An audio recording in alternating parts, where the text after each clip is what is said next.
নমস্কার, বং ফাইভসের আরও একটি নতুন ব্লগে সকলকে জানাই অনেক অনেক ওয়েলকাম। আজকে মাছের তেল দিয়ে দারুণ একটা রেসিপি নিয়ে এসেছি আপনাদের সামনে। তো এটা হচ্ছে মাছের তেল দিয়ে বেগুন দিয়ে চচ্চড়ির রেসিপি।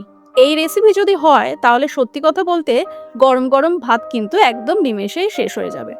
তো আজকে আমি এই মাছের তেলের চচ্চড়িটা কিভাবে বানাচ্ছি চলুন দেখে নিন আমার সাথে। আর অবশ্যই কিন্তু বানাতে ভুলবেন না, সত্যি বলছি খেতে কিন্তু অসম্ভব ভালো হয়।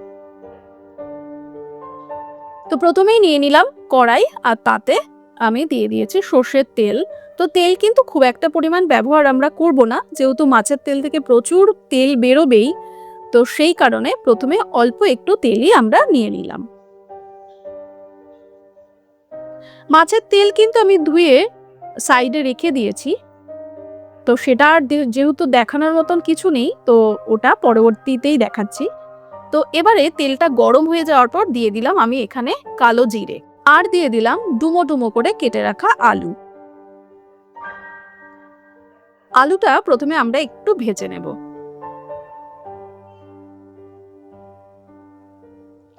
খুবই সহজ একটা রেসিপি, আপনারা অনেকেই কিন্তু বাড়িতে বানান আমি জানি, কিন্তু আজ যেভাবে আমি বানালাম একবার এইভাবে বানিয়ে দেখতে পারেন, খেতে কিন্তু বেশ ভালোই লাগে। তো আলুটা একটু আমরা কিন্তু ভেজে নিলাম। এবারে আমি দিয়ে দিলাম বেগুন। তো বেগুনগুলোও কিন্তু আমি ডুমো ডুমো করে কেটেছি, কিন্তু সাইজটা একটু বড় রেখেছি। তার কারণ যেহেতু বেগুন খুব তাড়াতাড়ি গলে যায়, একদম গলে মানে মিশে গেলে সেটা আবার ভালো লাগবে না, চোখে পড়বে না। তো সেই কারণে একটু বড় সাইজ রেখেছি, যাতে চোখে পড়ে এবং খাওয়ার সময়ও বেশ ভালো লাগে। তো বেগুনটা দিয়ে এবারে কিন্তু দিয়ে দিলাম আমি হলুদ, আর দিয়ে দিলাম নুন।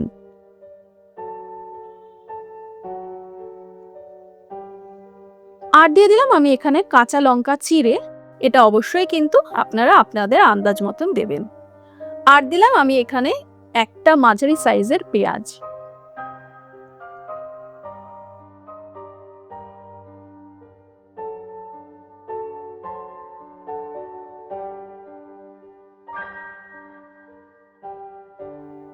তো দেখে কিন্তু মনেই হচ্ছে যে তেল একদমই নেই, কারণ বেগুন সমস্ত তেলই কিন্তু শুষে নিয়েছে। তবে এক্সট্রা কিন্তু তেল আর ব্যবহার করছি না। এবারে আমরা মাছের তেলটা দিয়ে দেব।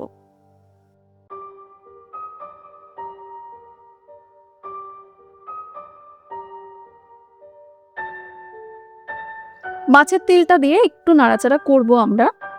এই মাছের তেল থেকে কিন্তু আস্তে আস্তে করে তেল ছাড়তে থাকবে। আর এই তেলেই আজকের এই রেসিপিটা একদম কমপ্লিট হয়ে যাবে। একটু ঢাকা দিয়ে রাখবেন, তাহলে পরে আলুটা বেগুনটা সেদ্ধ হয়ে যাবে। তো একটু ঢাকা চাপা দিয়ে দিয়ে কিন্তু আজকে রান্নাটাও করে ফেলবো আমরা।